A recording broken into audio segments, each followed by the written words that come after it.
नमस्कार, मैं हूं अविनाश पांडे और आप देख रहे हैं डीटीवी भारत का खास कार्यक्रम खास मुलाकात। इस वक्त हमारे साथ एक शख्सियत मौजूद हैं जो किसी परिचय के मुहताज तो नहीं है, लेकिन बिहार की तस्वीर और तकदीर बदलने की सोच लेकर एक बार फिर बिहार आए हैं। हमारे साथ हैं मोहम्मद फारूक आजम जी। सबसे पहले तो डीटीवी भारत में आपका बहुत बहुत स्वागत है। शुक्रिया। सबसे पहले मैं डीटीवी भारत का बहुत बहुत शुक्रिया अदा करता हूँ कि आपने डिजिटल दुनिया का जो इनोग्रेशन हुआ बहुत अच्छा किया है और वो काफ़ी अच्छा है। और हमारी आपके लिए दुआ है अल्लाह ताला से कि आपका जो ये डीटीवी है वो आगे बढ़े, तरक्की करे, नंबर 1 तक आए। ऐसी तमाम दुआएं, शुभकामनाएं, नेक तमन्नाएं, नेक ख्वाहिशात। बहुत बहुत धन्यवाद सर। सर एक उद्योगपति हैं और जिस तरीके से बिहार में जो स्थितियां रही हैं उन परिस्थितियों को समझा है, उसको और बेहतर करने की चेष्टा है, कोशिश है, और इस बीच डिजिटल दुनिया नाम से एक नए मॉल की या एक नई रास्ते की नई सोच आप लेकर आए हैं। और मुंबई से आप पटना आते हैं, पटना में इस तरीके से बड़ा, इसके साथ साथ मधुबनी की बात करेंगे, आपके बारे में भी थोड़ी सी बातचीत करेंगे। आप बिहार की मधुबनी से हैं सर, जिस तरीके से यहाँ से मुंबई में अपनी एक अलग दुनिया, अपना एक अलग मुकाम बनाना, और उसके बाद फिर से बिहार, सोच क्या है सर? सोच ये है कि सबसे पहले मैं ये बताना चाहता हूँ कि मैं मधुबनी गहिया गांव जो है शुगर फैक्ट्री के पास है जी, वहाँ का रहने वाला हूँ। हम लोग जब स्कूल जाते थे, हाई स्कूल तक तो पैदल जाते थे, चप्पल पैर में नहीं होता था। और ग्रेजुएशन करने के बाद यहाँ कोई काम धंधा नहीं था तो हम लोग बम्बई गए। और बम्बई में जब मैं गया था तो उस वक्त एक शख्स भी मुझे बिहार का जानने वाला था। फिर आहिस्ते आहिस्ते लोग मिलते गए और कारोबार बनता था। बहरहाल हमने अपना कुछ दिन तक न्यू ग्रेड्स मिल में जो है सेल्स ऑफिसर का काम किया। और उसके बाद अपना बिजनेस एक फर्नीचर, स्टील फोल्डिंग फर्नीचर से छोटी बिजनेस से शुरू किया। और ऊपर वाले की दया से, हमारी मेहनत से वहाँ फर्नीचर के अलावा इलेक्ट्रॉनिक शोरूम भी है, वो ज़्यादा इलेक्ट्रॉनिक शोरूम हम बम्बई में किया। राजनीति में भी हम रहे, कांग्रेस पार्टी में रहे, और अब बीजेपी पे हम में हैं। हमारा बेटा जो है ऑलरेडी वहाँ कैबिनेट चेयरमैन जो है देवेंद्र फडणवीस साहब रह चुका है। तो बम्बई ने हमको बहुत कुछ दिया, लेकिन हम पैदा हुए बिहार में, इस मिट्टी में, और उस मिट्टी का जो है कर्ज चुकाना था। ये सोच थी कि नहीं, अब बिहार के लिए करना है। और एक इसी सोच को लेकर डिजिटल दुनिया एक इस तरीके से आपने शुरू किया, और भी मधुबनी में भी कुछ और यूनिक कंसेप्ट लेकर आप आए हैं कि कैसे 24 घंटे लोगों को सेवा दी जा सकती है, या फिर अगर लोग ग्राहक आते हैं तो उन्हें कैसे सेटिस्फाइड किया जाए, कैसे उनकी सोच बदली जाए। बिहार में जिस तरीके से आपने कहा कि एक तो कर्ज रहा है, मिट्टी है हमारी, और इस कर्ज को निभाना है, तो फिर वापस मुंबई से यहाँ आकर इतना बड़ा एक साम्राज्य खड़ा करना, और स्थितियाँ हैं डिजिटल दुनिया, इसे कैसे लोग समझे? कि आज दुनिया जो है बहुत आगे चला गया है। बिहार सर जरा आप कैमरा देखकर। अच्छा। तो बिहार अब वो बिहार नहीं है जी। बिहार में कुदरत का दिया हुआ सब कुछ है। बिहार में देखिए पानी है, पानी की कमी नहीं है, मेहनत कश लोग हैं, रोड है, जब से एनडीए सरकार आई रोड है, लाइट है, सारी सहूलतें हैं। तो हम क्यों बाहर में रहे? हमारी यहाँ से सोच बदली, और जब मिट्टी ने हमको बुलाया है तो उस मिट्टी का कर्ज अदा करने के लिए हमको कुछ करना पड़ेगा। हमको कमाने की अब जरूरत नहीं है, लेकिन हम बिहार को डेवलप करने के लिए एक मिशन लेकर के, एक सोच लेकर के हम चले हैं कि बिहार के लोग को जो पलायन है वो रुकना चाहिए। बिहार के लोगों को आगे जाना नहीं पड़े, दूसरी स्टेट में नहीं जाना पड़े, दूसरी जगहों पे नहीं जाना पड़े। इसको लेकर के हमने ये शुरुआत हम अपने मादरे वतन जहाँ हम रहते हैं मधुबनी से किया। मधुबनी में पहला शोरूम हमने डाला, और शोरूम डाला तो उसकी उद्घाटन के लिए जनाब देवेंद्र फडणवीस साहब महाराष्ट्र से आए,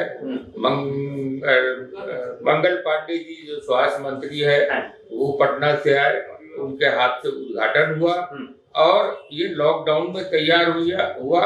और देखिए ऊपर वाला दिल देखता है, और बिहार की सरजमीन ने हमको वहाँ इतना अच्छा रिस्पांस दिया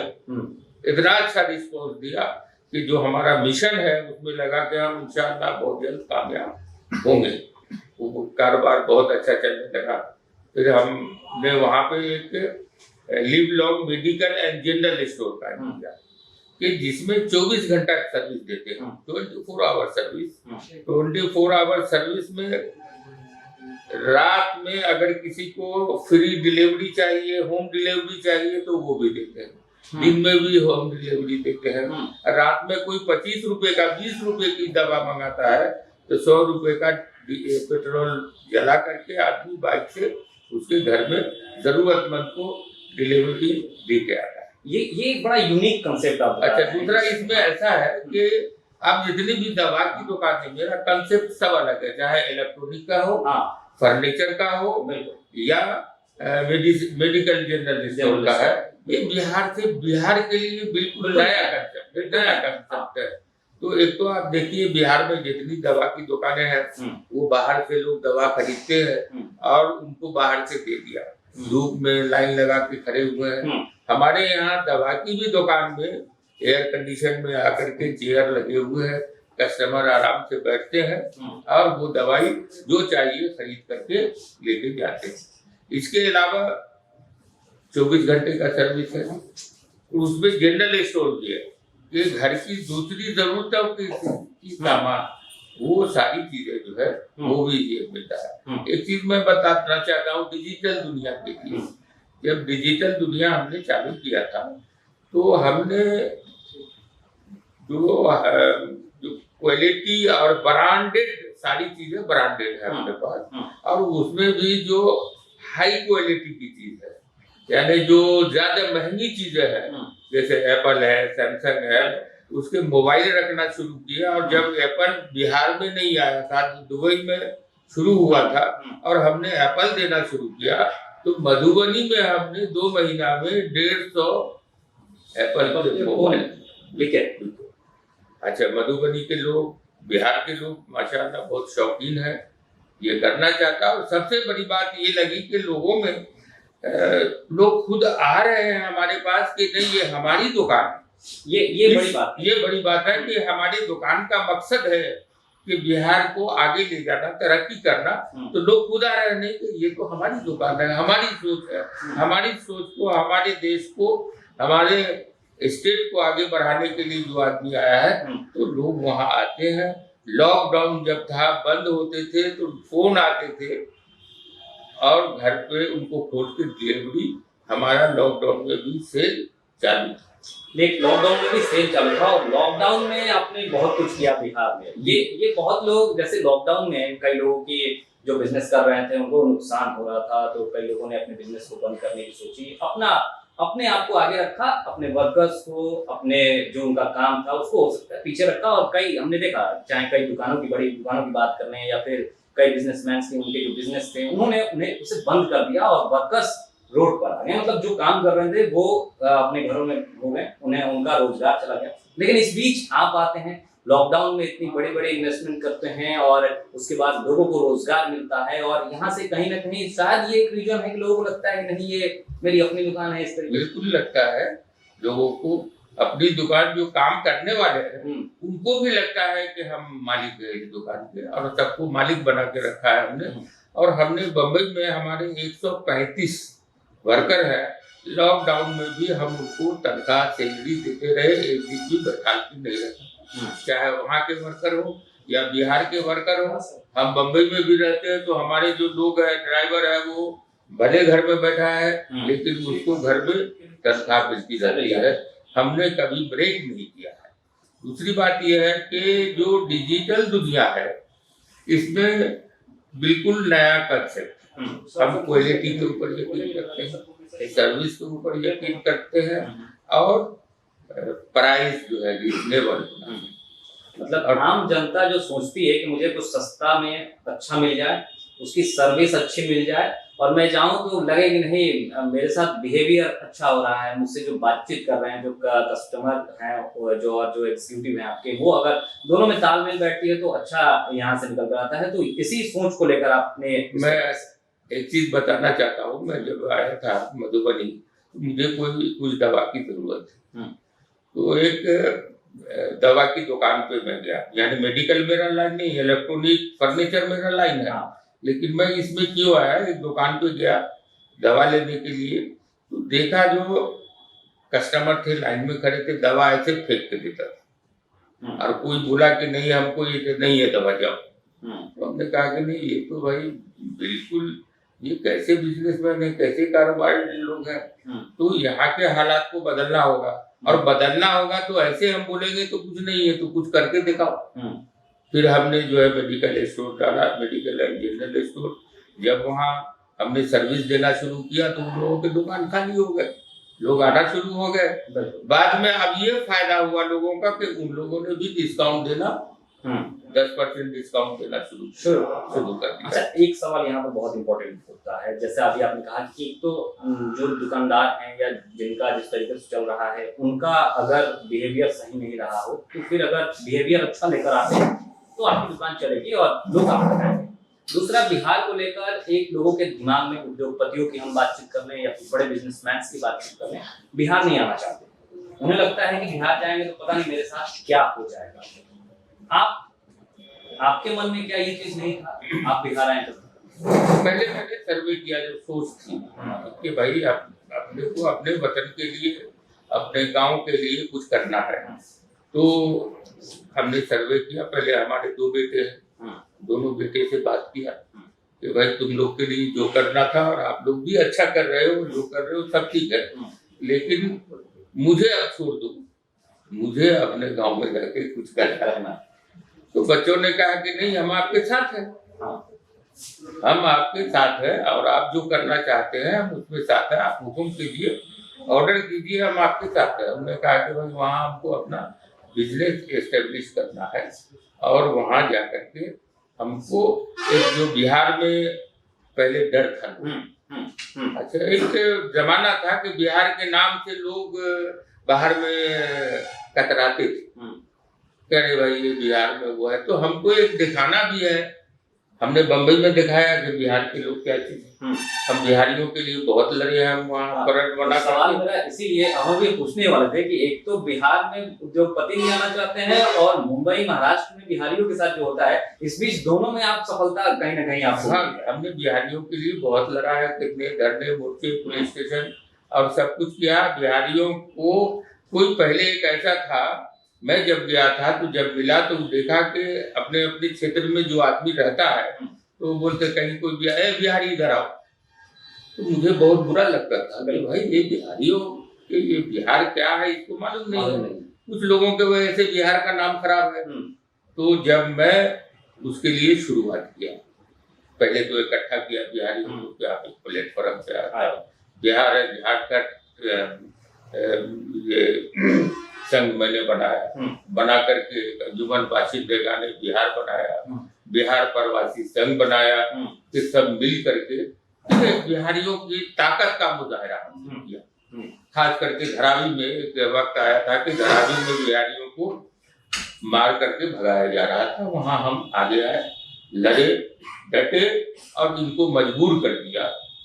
तो हमने कहा जब हम यहाँ कर सकते हैं, यहाँ के गुंडों से निपट सकते हैं, तो बिहार के गुंडों से भी। यहाँ तो अपना घर ही है, यहाँ तो घर है, बिल्कुल सबसे बड़ा गुंडा कौन है। अच्छा, तो दूसरे लोगों के लिए क्या कहना चाहेंगे? जिस तरीके से आप एक उद्योगपति हैं, उद्योग लगाने के पीछे सोच ये है कि बिहार डेवलप करे, यहाँ के युवाओं का पलायन बाहर नहीं हो, यहाँ के युवाओं को यही रोजगार है। जैसा अभी आपने कहा कि जब मैंने ग्रेजुएशन कंप्लीट की तो यहाँ तो था नहीं, मुझे मजबूरन जाना पड़ा या जाके वहाँ करना पड़ा, और आपने वहाँ पर एक साम्राज्य अपना बनाया और वापस जब दोबारा आए हुए हैं तो स्थिति ये है, बिहार के जो इन्वेस्टर्स जो यहाँ नहीं आना चाहते हैं या बिहार से निकलकर बाहर अच्छा कर रहे हैं, यहाँ नहीं आना चाहते हैं, या फिर दूसरे इन्वेस्टर, दूसरी बड़ी कंपनियां, उनके लिए क्या कहना चाहेंगे? कितना होप है यहाँ पर? क्योंकि आप बिजनेसमैन है, इसलिए मैं आपसे मैं सबसे पहले ये बताना चाहता हूँ कि जब मैं आया और डिजिटल दुनिया का इनोग्रेशन किया तो बम्बई के कम से कम 500 बिजनेसमैन को हमने इनवाइट किया। उसमें मुस्लिम भी थे, हिंदू, बिहारी भी थे और गैर बिहारी गुजराती, मैं कहूँ इंडियन थे। हाँ इंडियन थे, हाँ गुजराती, मारवाड़ी, सिंधी सबको इनवाइट किया और उसमें से करीब 6-7 आदमी आए उद्घाटन में। 500 में से 6-7 आदमी आए और वो अच्छे मतलब अच्छे बिजनेसमैन कारोबारी सब हैं। और उन्होंने देखा, हम अपने घर पे ले गए, घर पे रहे गांव में, तो उनको लगा कि नहीं यहाँ जिस तरह से बिहार को बदनाम किया जाता है वैसा नहीं है। तो उनको जब समझाया तो उन लोगों ने कहा कि नहीं हमको भी यहाँ इन्वेस्ट करना है। अभी लोगों को मैं ये समझा रहा हूँ, खास करके बम्बई के जो लोग हैं उनके लिए, या बाहर में जो लोग हैं कलकत्ता में है, दिल्ली में है, उनको मैं ये बताना चाहता हूँ कि बिहार आप देखेंगे 10 साल में नंबर 1 बिहार होगा। और अभी आपके लिए मौका है, ऑप्शन है कि कम इन्वेस्टमेंट में आपको मैं ये बता दूं कि जैसे ये शोरूम है हमारा, इसको बनाने में 7 करोड़ का हमारा इन्वेस्टमेंट हुआ है। यही हम बम्बई में करेंगे तो कम से कम 40 करोड़ का इन्वेस्टमेंट होगा, लेकिन प्रॉफिट तो सेम है, बल्कि उससे ज्यादा प्रॉफिट हो जाता है, यहाँ हो जाता है। तो अगर अपने बच्चों का फ्यूचर देखना चाहते हैं, मतलब अपने कारोबार में यहाँ पर इन्वेस्ट करके एक अच्छा बिजनेस किया जा सकता है। और ये ऑप्शन है, बाद में किसी को नहीं होगा। अभी चूंकि मैं चाह रहा हूँ कि 50 हमारा ये शोरूम यहाँ खुले, मेडिकल का 50 शोरूम खुले।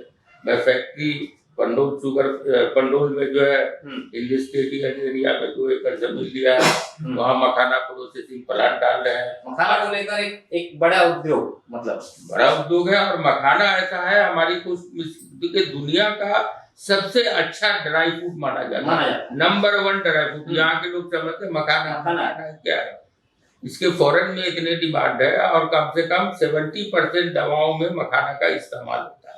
और वो इत्तेफाक से नॉर्थ बिहार में ही सबसे बेहतर पैदा होता है, वो डाल रहे हैं। वहीं पे एक लेदर हब यहाँ बिहार के देखेंगे कि कम से कम लाखों लोग जो है लेदर में लगे हुए हैं।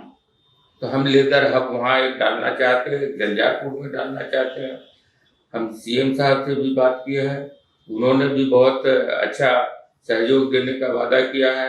हालांकि मेरा सवाल अब ये आने ही वाला था कि आप मुंबई महाराष्ट्र से निकलकर बिहार आते हैं, सरकार कितनी मदद कर पाती है ऐसे इन्वेस्टर्स की? मैं आपसे इसलिए समझना चाह रहा हूँ क्योंकि आपने स्टार्ट किया और आप कह रहे हैं कि मुलाकात की है, दूसरे लोगों को भी ये जानना चाहिए कि नहीं, अगर वो आते हैं तो सरकार उनके लिए खड़ी है या नहीं है, उनको किस स्तर पर मदद मिल सकती है? देखिए, सरकार से कुछ लेने के पहले कुछ आपको करके दिखाना पड़ेगा। आप करके दिखाएंगे, सरकार खुद आएगा। जब मैंने किया, अभी शहनवाज हुसैन साहब को बुलाया, मंगल पांडे जी को बुलाया और भी बहुत से लीडरान आए और देखा, तो वो अब कल मंगल पांडे जी बोल रहे थे कि मैं समझा था कि छोटा मोटा होगा, जैसा मधुबनी में है इतना शानदार होगा, नहीं सोचा था।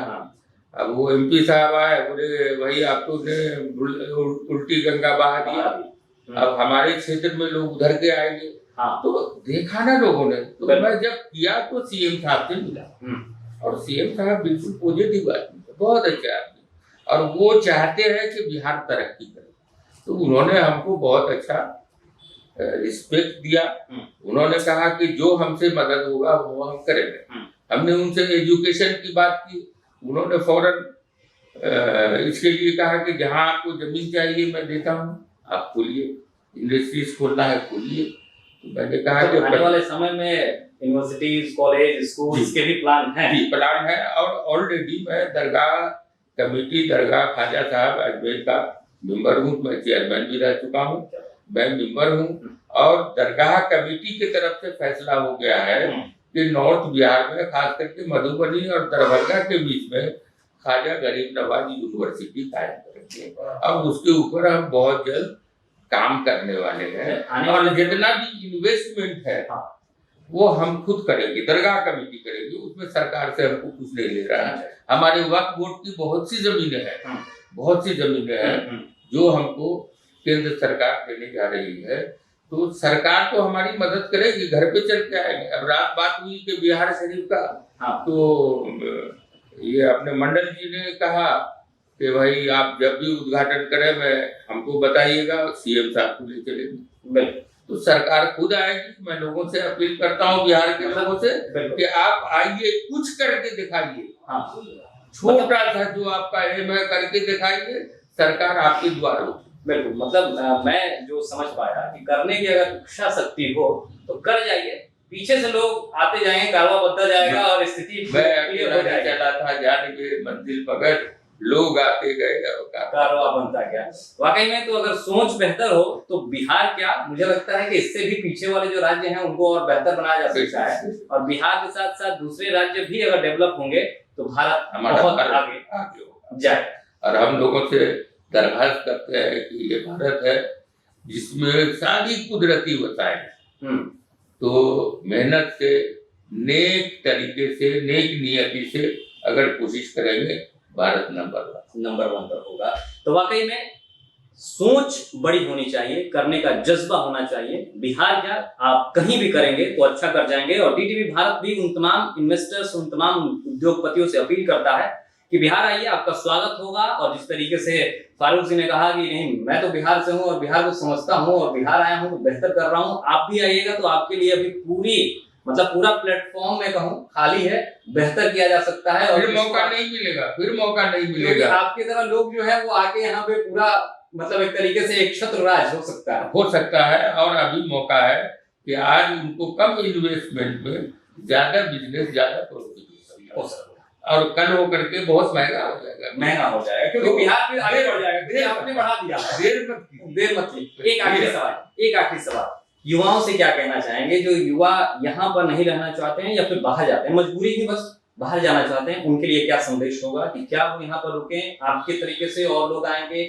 आप जिस तरीके से बेहतर कर रहे हैं उनको कुछ यहाँ पर बेहतर मिले? युवा ही देश के भविष्य, और मैं युवा से खास करके अपील में 2-4 मीटिंगें भी लिया हूँ युवाओं से कि भाई आप लोग के लिए अगर यहाँ काम मिलता है तो करेंगे।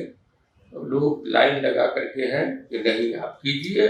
और युवाओं ने तो ऐसा कहा है कि भाई 150 रुपया चंदे की जरूरत हो तो हम लोग बस, यानी 100 रुपया कोई उसको मामूली चीज नहीं समझना है। बिल्कुल, हम आपको कारोबार बढ़ाने के लिए चंदा देंगे, 100 रुपया, 200 रुपया, 500 रुपया, लेकिन आप बढ़ाएंगे, हम आपके साथ हैं।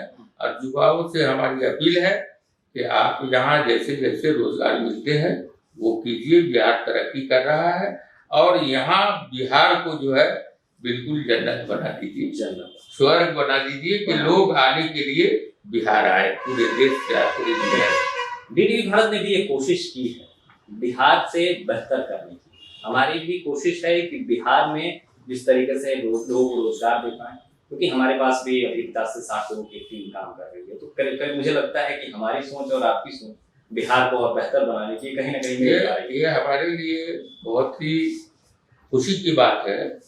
और हमको तो एक पार्टनर मिल गए कि हमारा मिशन बढ़ेगा। बिल्कुल, हमारा आपका एक ही मिशन है। तो मिशन को बढ़ाना है और लोग शामिल होते जाएंगे और इंशाअल्लाह ताला हम कामयाब होंगे।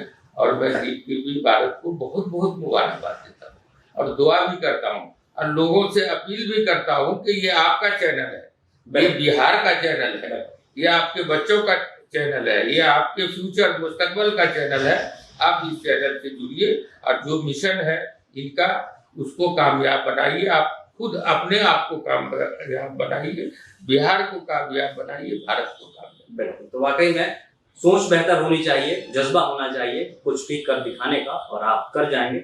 एक बार फिर से उन तमाम इन्वेस्टर्स, उन तमाम उद्योगपतियों से हम भी अपील करते हैं कि आप भी बिहार आइए। बिहार में अभी बहुत संभावनाएं हैं, इन संभावनाओं पर काम कीजिए और बिहार को बेहतर बनाइए। इसके लिए बिहार आपका हमेशा ऋणी रहेगा। जैसे कि फारूक जी ने कहा कि जिस तरीके से स्थितियां रही यहाँ बेहतर कर जाया जाएगा। तो वाकई में बिहार के युवाओं ने जिस तरीके से फारूक जी का सपोर्ट किया है, आपका भी करेंगे, बिहार आपका पूरा सपोर्ट करेगा। सर, हमसे जुड़कर अपनी बातें रखने के लिए और हम अपना कीमती समय देने के लिए बहुत बहुत आपका बहुत बहुत शुक्रिया, आपका बहुत बहुत धन्यवाद। हम आपके साथ हैं, आप हमारे साथ हैं, हम मिलके एक 11 होंगे। एक और एक 11 11 ये दुनिया चलेगी और ये डिजिटल दुनिया के साथ। और इंशाअल्लाह ताला डिजिटल दुनिया DTV भारत मिलके नया भारत बनाएंगे, नया बिहार बनाएंगे। बिल्कुल, शुक्रिया शुक्रिया। बहुत बहुत धन्यवाद सर। तो नया भारत बनाने की कोशिश लगातार होती रही है, इस पर सफलताएं बहुत मिली है, आगे भी मिलेंगी। बिहार की स्थिति भी बदलेगी। आप देख रहे हैं हमारा खास कार्यक्रम, खास मुलाकात, और खास मेहमान थे उद्योगपति मोहम्मद फारूक आजम जी। बहुत बहुत धन्यवाद हम करते हैं इनका कि अपना इन्होंने कीमती समय दिया। आप देखते रहिए DTV भारत। फिलहाल मुझे दीजिए इजाजत। नमस्कार।